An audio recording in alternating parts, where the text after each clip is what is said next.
Okay, so whenever we cover a folding phone, there is always this huge question. Should I buy S23 or should I buy Z Flip 5? Should I buy S23 Ultra or Z Fold 5? Should I buy this? Should I buy that? You get the point. A foldable in India is considered as the ultra flagship. So obviously, should you buy a normal flagship or a folding phone?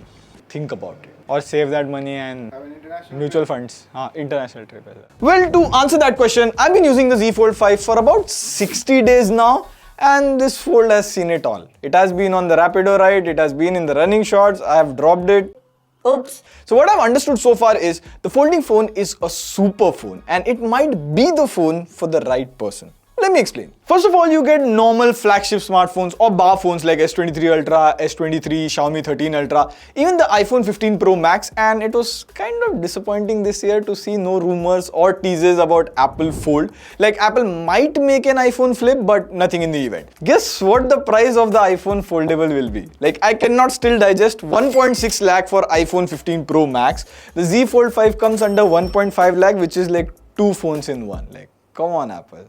Now coming back to the Z Fold 5, practically in real life, I saw three interesting things which separates a foldable from a normal phone. Number one, two different phones. I kind of started considering the inner display and the outer display like two different phones. Now in case you don't know, the outer cover screen is a 6.2-inch 120Hz AMOLED display. The inner screen is a 7.6-inch huge 120Hz AMOLED display. Now both the displays are dynamic AMOLED 2x display. We won't get too much into specs, we already have a video on it. This is more practical reasons. Now in my case, I used this outer cover screen like a phone for work mode, and this internal screen was more like entertainment tablet mode. Like if you see here on the outer cover screen, I have my to-do apps, banking apps, Slack, WhatsApp, but when I open the inner screen, it's all BGMI, Netflix, Sony Live, or the sketchbook app to draw. And I can choose to have, suppose, this YouTube Shorts widget on the inner screen, and if I close the fold, the widget doesn't appear on the cover screen. And I have tried from Pixel Fold to like every folding phone. No one gives you the option to have separate home screen on the cover screen and the inner display.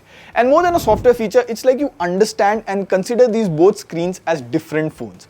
And I feel like this is the most underrated feature. You can go into routines, and inside routines, I can set up that if I open the fold, it directly goes to DND. So only some people can call or text me. See, DND off, and when I open it, DND on. So you're getting my point. It's like when you pick up your tablet to just chill, it doesn't have a SIM card and people can't call you on the tablet.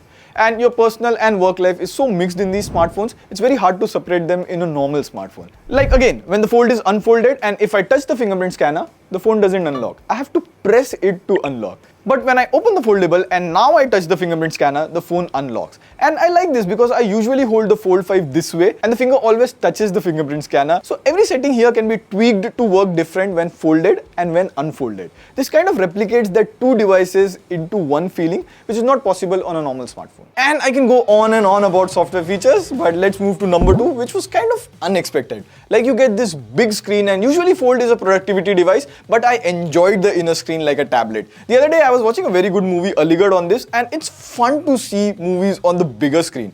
And let's address the elephant in the room, the crease. See, it's way reduced this year on the Fold 5, but if you use it in a dark room on a dark screen at an angle, it shows up. But normally, most of the times you stop noticing it. One thing to mention is with the newer OTT movies, there is black bar on the top and the bottom. At those times, I just put the phone in flex mode and keep it on the bed and watch the movie. But then again, you cannot pinch the movie, zoom in and watch. The crop is just too much. I loved the speakers on the Fold 5. Like initially, it seems quite less, but then you can go to quick settings and turn on Dolby Atmos sound. It fixes the loudness. And the bigger screen really comes into play when you multitask. Like hands down, the best device to multitask. Like even the S23 Ultra, S23 can do split screen apps, but the other day I was writing a tweet and I had to read from an article. So if you do the same on the S23 Ultra, see, I can barely read. But with Z Fold 5, it's like two phones stacked next to each other and I can just select text like this, drag and drop into the other app. And surprisingly, my most used apps was Google Docs in a lot of screenshots. Like I had ChatGPT opened on one side and Google Docs on the right.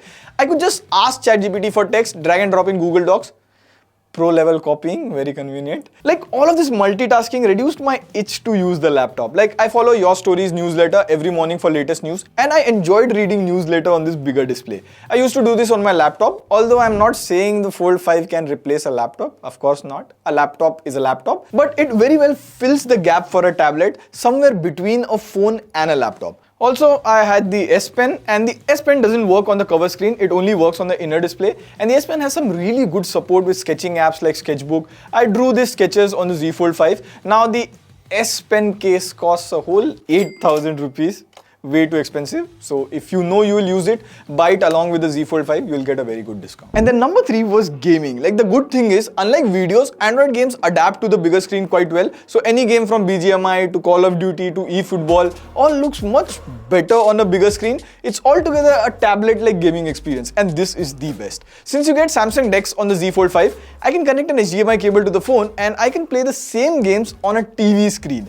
I can open any Android app, and like I open Asphalt. I can even connect the controller. This becomes like a cool noob gaming setup without the console level gaming price. If you know, you know. And along with Samsung, the credit goes to Snapdragon 8 Gen 2. Like, this processor in any smartphone flagship is making it so good. The Snapdragon processor for this year are so optimized and battery efficient. Now, some small things which I felt, the outer cover screen is taller. So if you compare to a normal smartphone, initially it might be a bit unusual to type on it, or text might look cramped up, but you get used to it in a week. Now, I find other phones like this S23 a bit wider. But yes, since this cover screen is slim and tall, every time I take a screenshot to post on Twitter or just send it to people on WhatsApp, people are quick to notice that it is on a fold. Like, animations in One UI can be better. Like, if I open and close an app, the animation is pretty good. But see, if I open a folder and I just go back to the home screen, it's like it skips a frame. And then again, with every folding phone, there's that crowd attention when you use a folding phone in public. Everyone asks you about the phone and most people just say, it's a dual phone, right? To which I'm like, nahi bhaiya, mera phone toot jata hai. That's bad. But now, the $1 million question is, should you buy a folding phone or a normal smartphone? See, for people who are a lot on the go, you need two devices in your life, a tablet and a normal smartphone. I would recommend try out the Z Fold 5. But if you need a device for rough use, camera focused device, I would still say S23 Ultra is a better option. But Samsung has had such an unfair advantage in foldables. Like, I want companies now to release folding phones in India. We need that competition. On that note, this is Pratik signing off. See you in the next video. Pew, pew, pew, pew.